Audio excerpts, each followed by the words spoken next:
Markets have opened strong on CPI data, which was a little tiny bit better than expected. The S&P and the Nasdaq are both at all-time highs. The Dow is not quite there yet, but very, very close. I think it hit an all-time high the other day anyway. And in really, really important news, both the print copy, the hardback, and the paperback are now available for sale of AI Rising. If you haven't bought your copy yet, now is the time to do it. The Audible book will probably be about 10 more days. It would be my best guess, would maybe a week from Monday. All right, Tesla. So far this morning, Tesla stock is taking profits after a very robust start yesterday after earnings. I don't think many folks were expecting it to be up yesterday.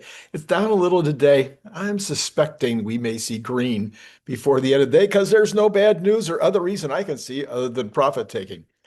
All right, how about this? How about this? What do you think about this? If every single person in the United States owned a Tesla and used FSD or even autopilot, 36,000 people would still be alive at the end of 2026 who will die this year in auto crashes. 36,000. By comparison, passive restraints and seatbelts and airbags, like seatbelts and airbags, save only 4,000 lives each year. Now remember, that's compared to 36,000 that would be saved with autonomous driving. In addition, 720,000 people would not suffer injuries that prevent the injured person from walking around unassisted or cause severe lacerations or broken bones or loss of consciousness. 720,000 people would not have to go through that. With passive restraints, the number's 80,000. Passive restraints are required by law. Shouldn't FSD be required by law? You know, when you're thinking about Tesla, obviously the key is robotaxi and Optimus. But energy is overlooked, even as it becomes bigger and bigger slice of the pie. Third quarter earnings was 1 billion in gross profit from just energy, just from energy storage. A year from now, that'll be at least 1.5 billion, and a year after that, it will be at least $2 billion per quarter in earnings. Well, in gross earnings, obviously there's some overhead. Well, that would be $8 billion per year, or about 25 cents a share all by itself. Now, by 2 years from now, Semi should be racking up about 10 cents a share all by itself. And Elon obviously expects vehicle sales to be 30% higher than today in 2 years. FSD revenues will be massively higher as that uptake increases. So that's all before we even get to robotaxi or Optimus. No, things are looking phenomenal. And the people, so many people, they do the report on Tesla and they go, well, it's all about 100% of this, not 100%, but a huge amount of the current evaluation is in Optimus and robotaxi. I agree. It is a huge amount, but not maybe as much as people think, because you got to be forward thinking about all those other categories as well. Barron says this morning that Tesla stock surprisingly rose on Thursday. See, they were surprised after reporting weak results on Wednesday. Not so weak. Come on now, Al Root. You need to add back in those one-time items. Investors can expect the post-earnings rally to continue on Friday, because that is what typically happens. Well, so far, Al has been wrong on 2 out of 3, but I like Al. He's my favorite of all the old style press folks like Barron's.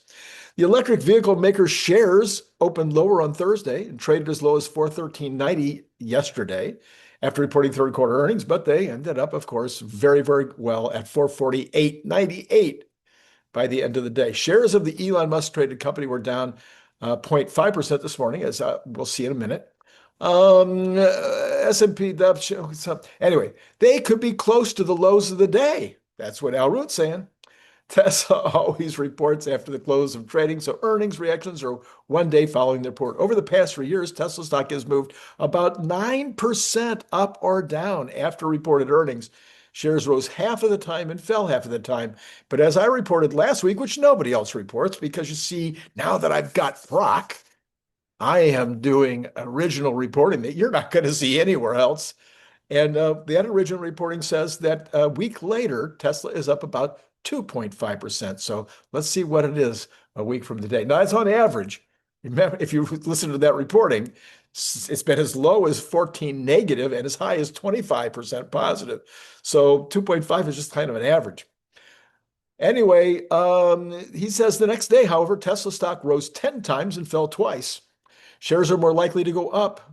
Volatility is down as well. The magnitude of the second day move is closer to 3%. Would it be nice to end up 3% today? What happens on one trading day, of course, isn't all that important in the grand scheme of things. Tesla's post-earning move does tell investors a few things, he says. For starters, the relatively small move suggests investors didn't get much new information. We did. We did. Tesla's robotaxi plans and the loss of the federal $7,500 EV purchase tax credit that will make selling electric vehicles harder in the North Quarter were all well understood. Thursdays, he missed it. I think Al Root missed it. Maybe he's busy looking at other things. Thursday's trading action confirmed what Barclays analyst Dan Levy wrote in his post-earnings report. Investors are focused on the future, excited by the potential for robots and robotaxis. Tesla isn't making significant money from either of those two opportunities yet. Duh. That ideally comes down the road. Al Root, that was not why did I keep that article? Why did I even report that article?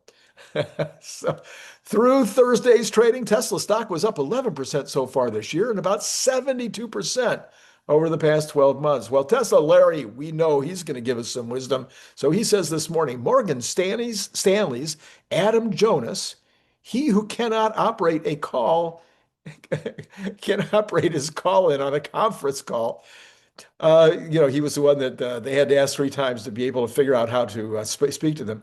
He had the best take I've heard yet, says Larry. Tesla is navigating a dignified exit. They're navigating a dignified exit from the steering wheel having auto business while maintaining a resilient free cash flow profile. That was easy. Free cash flow profile. Going forward, Tesla is tied to Elon's ability to steal the fire on autonomy in the face of competition from the Mag 7 and beyond. By the way, Rivian is getting into the electric bike business with a retail of 4,500. Now, this is something I know something about. I've done probably 20 YouTube videos in the past year for my client on electric bikes that are out there. And this seems like utter foolishness to me. It seems like a diversion of their attention away from their flailing core business for an absolute lark. The electric bike business is not a big deal in the United States, and that price point isn't going to compete with very, very solid entries under $2,000. You pay $1,695 for a really decent, a solid electric bike, and you get an absolutely fantastic one for under $3,000. They got a few cute gimmicks, a couple of new ideas. They're a tech company. I get it, but that's not going to make it worth $4,500. Sorry, Rivian. Looks like another big failure to me. This is Randy Kirk, by the way. Time to buy the book. Multiple banks are now doing the government's job and getting the initial jobless claims data out each Thursday. This week was basically unchanged at around 230,000, depending on which bank's report you believed. So that's not moving markets one way or the other. The Wall Street Journal did a story on credit card use, which called the U.S. consumer resilient. They said, in order to be resilient, don't you have to be under stress or something? I don't know. Anyway, they suggest that retail sales increased, that we have a strong economy. They said that those with better credit are charging more. Oh, really? And when asked, B of A said consumer debt is fine. Everybody's paying their bills. No issues. This would all suggest that the tariffs, the shutdown, not impacting consumers. CPI is out this morning. A number of strong earnings results. I'm sorry, before I get to the CPI, we have a number of strong earnings results, which were helping sentiment on Friday. Intel shares popped 6% in early trading after they reported third quarter sales that exceeded analyst estimates. So let's take a look here. We got Headline came in, sorry. Okay, my stuff got in bad order here. Intel's third quarter earnings beats top and bottom line, slight miss on guidance. They said that consumers, because I always want to tell you what they said about consumers. The report signals renewed vigor in PC upgrades with recovering processor demand reflecting improved household tech spending. Post-pandemic slowdowns, even as broader economic conditions linger. T-Mobile delivered standout third quarter results with beats across the board. Service revenues climbing 9%. They said, consumers are doing fine. Procter & Gamble, which is a big consumer company, right? They beat top and bottom, and they beat expected guidance. They reported net sales of $22 billion. They said about the consumer, PG&E highlighted a tough environment, but emphasized value-driven innovations and demand creation to counter cautious spending. They noted neutral volume impact as households prioritize performance in essentials and geopolitical strains. They said they got geopolitical strains. Well, yeah, okay, I get it.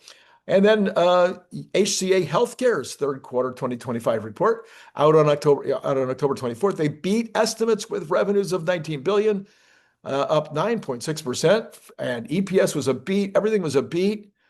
On the consumer front, elevated patient volumes reflect resilient. What are they all using the same? Maybe they're all using Grok to write these. They have resilient healthcare spending despite economic pressures, with steady elective procedure uptake, indicating that insured households are maintaining access to care, though uninsured trends could pose risks if inflation bites harder. I thought all of that sounded pretty darn good. Now let's go take a look at the inflation numbers.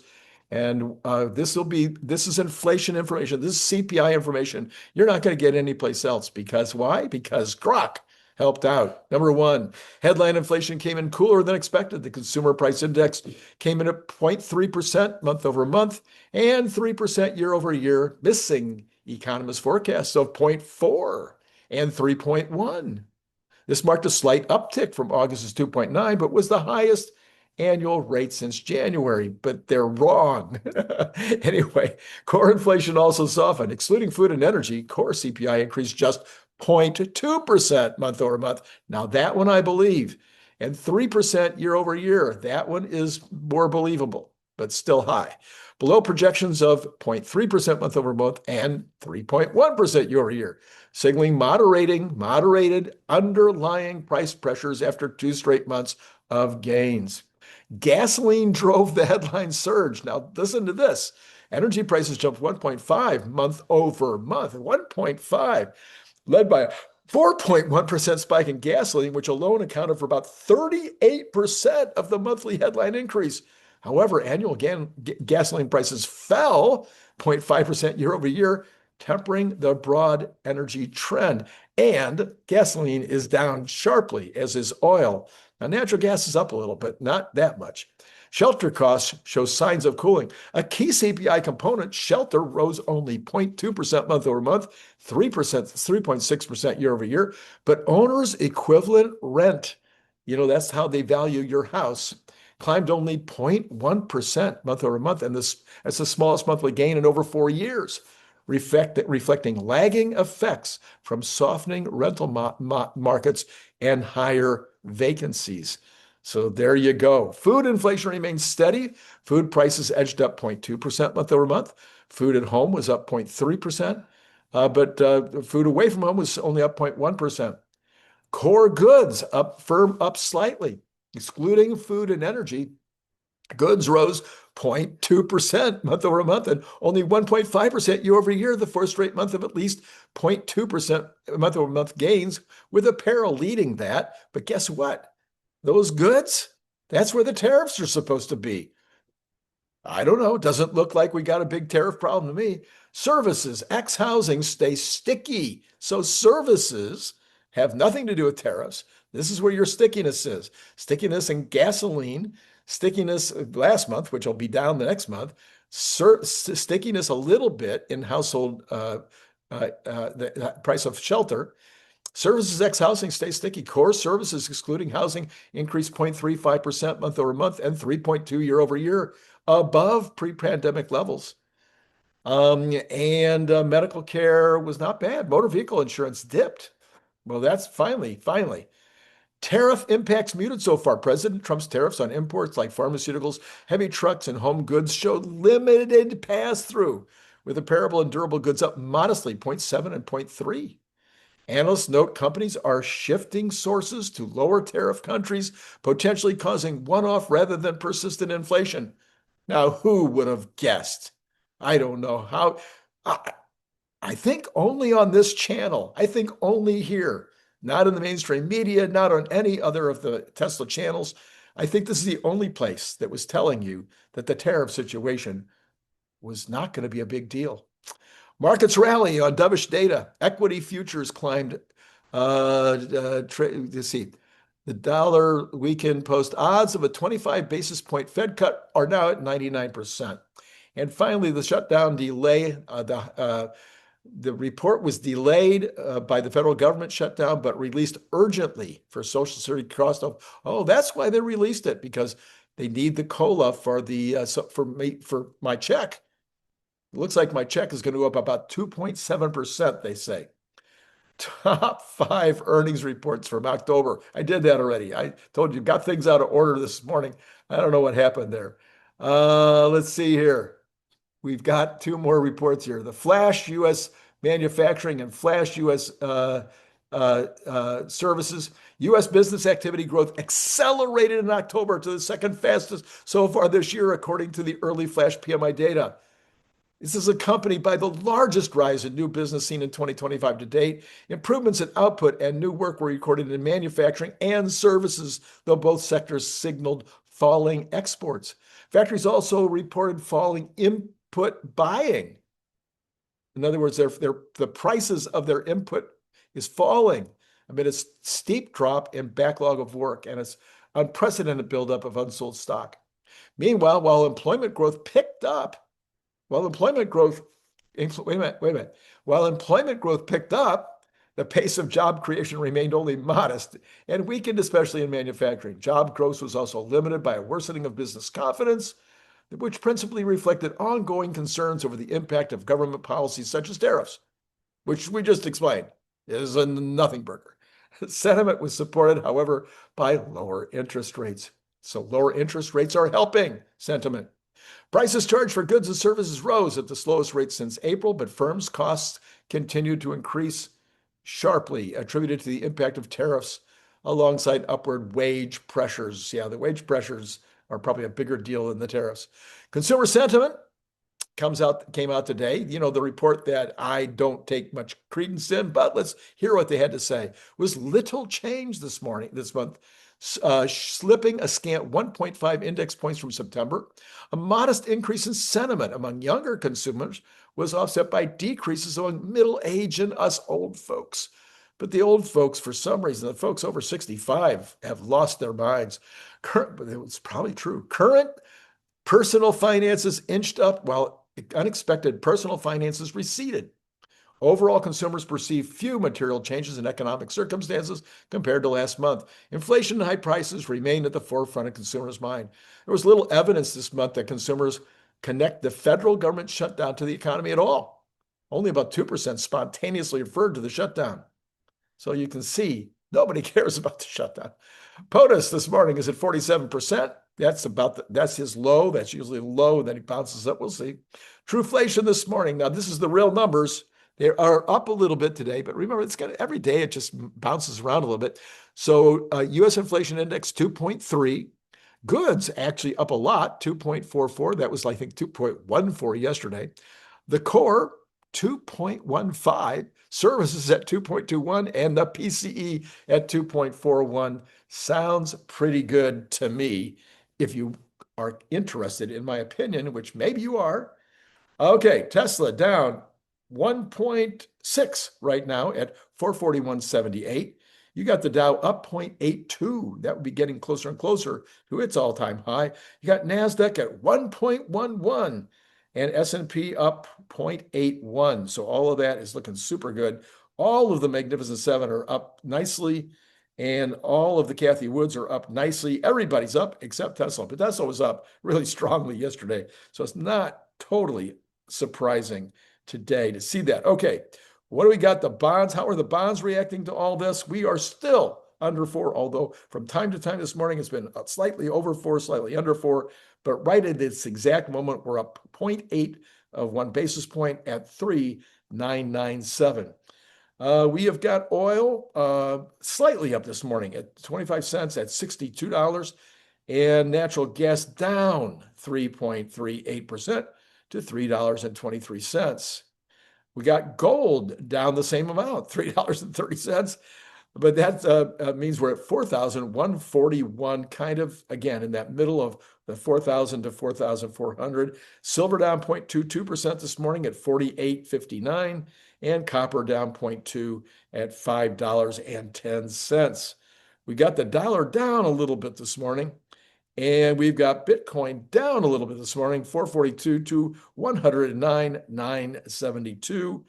While, I'm sorry, now we're at 10,000, just like that, just boom, just 10,000.